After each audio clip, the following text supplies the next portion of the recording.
Hello viewers and welcome to a bit more MXGP3 gameplay. So in part 1 you saw my first ever look at it, and here we see a bit more now. My second go, or my third actually, because we did the wet weather. I went off and played a bit of gravel and then came back to this. So getting slightly better. You'll have noticed, so that guy gets knocked off there, pretty violent. This time I'm determined to try and get a podium finish now. I'm doing my best. I'm not hanging around. Great particle effects in there. I like it in the dry. It's just got a nice look to it. And now I've noted your feedback from the first video in terms of corner cutting, as I'm corner cutting there, and in terms of corner cutting via ground and via air, and also in terms of leaderboards. I've highlighted all of that to the developers, and also the issue some of you mentioned with over jumping, the bike well over jumping the landing area. So that's something which they're looking into at the moment in terms of balancing, as I work my way round here.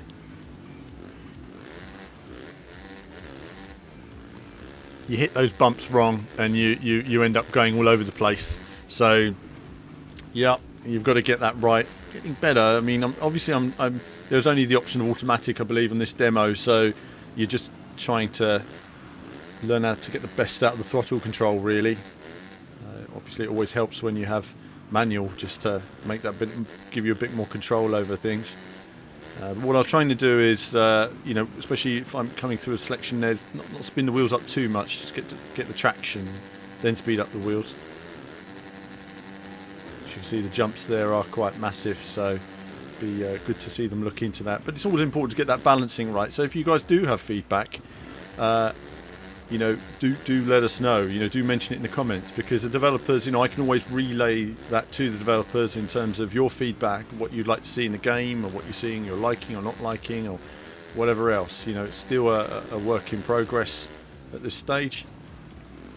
And I'm getting a bit more into the flow of it now. You can see from the first video where I was sort of struggling, and now not only am I more into it, but I'm getting the hang of it more as well.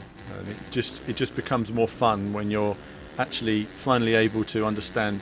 I've learned the course now, obviously I didn't know that before, but I'm also able to more consistently get the bike round, get up to speed, and attack some of these sections in terms of the right line. Again, no tricks yet. That's something for when I've actually got the game and I can put some time into it. Right now I'm just trying to do my best to keep up with these other guys. Absolutely flying. So in terms of motocross games, I have to say the genre's gone through a mixed bag, isn't it? Every now and again there's a good one, but generally speaking a lot of them have been pretty poor over the years. It's nice to see the genre getting a little bit more, biking in general, getting a little bit more interest these days than it has done for a long time. Cars have always had lots of big games out, but bikes, you've had Tourist Trophy, and then you had to wait many years until, say, Ride came out, and Ride 2, which was a solid title. We really enjoyed that. And also I think it's worth noting, with this new graphics technology, what will it mean for MotoGP and Ride 3 one day? One assumes that's going to happen, so it'd be good to see how that develops as well.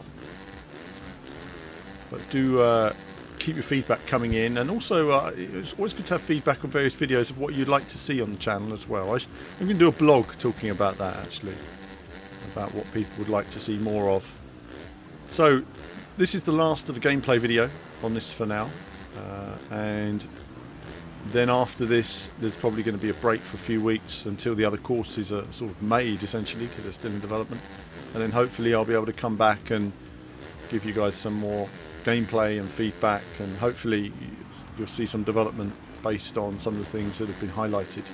Maybe you won't just yet, maybe some of that stuff will sort of end up in a day one patch or something like that, because if it's not in the core game then it's something they're going to add. But nice that they're listening to people, and Milestone are listening. They want to make the right game.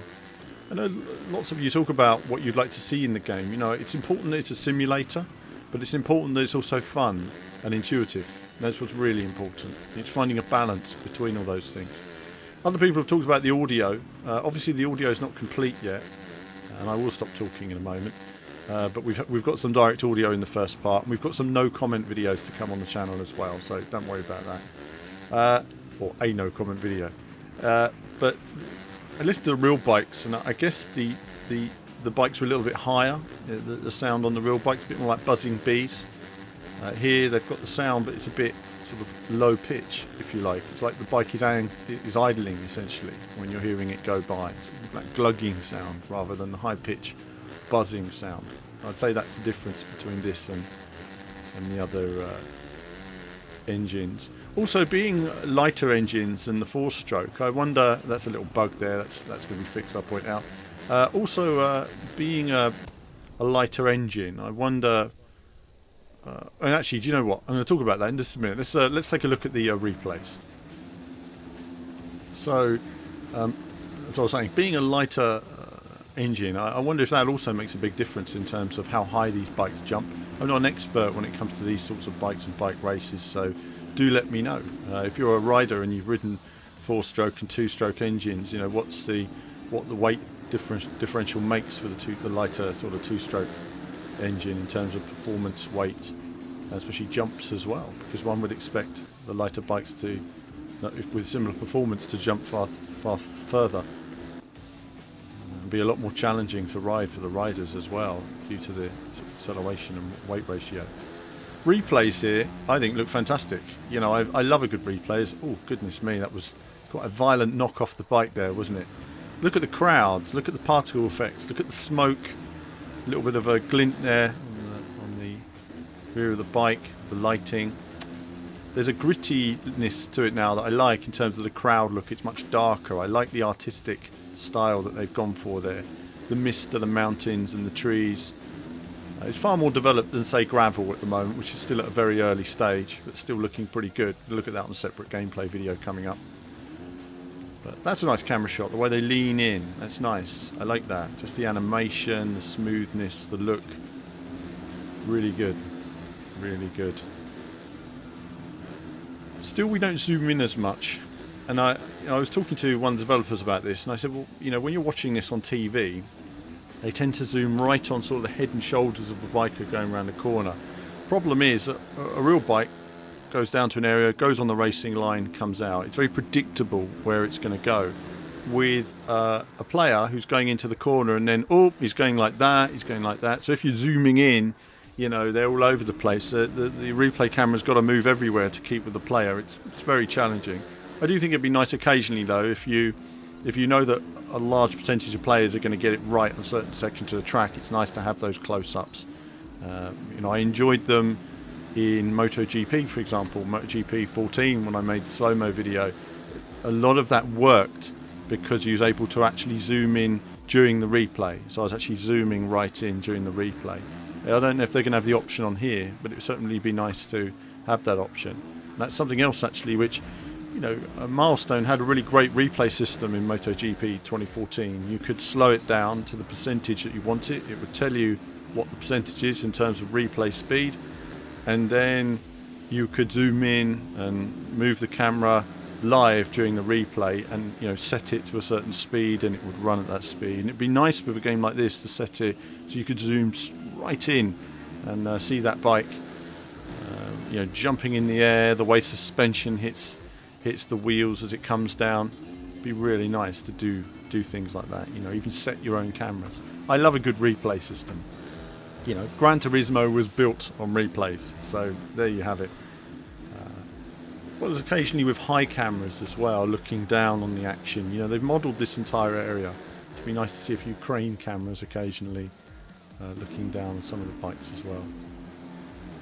But you know, all around the atmosphere's really good.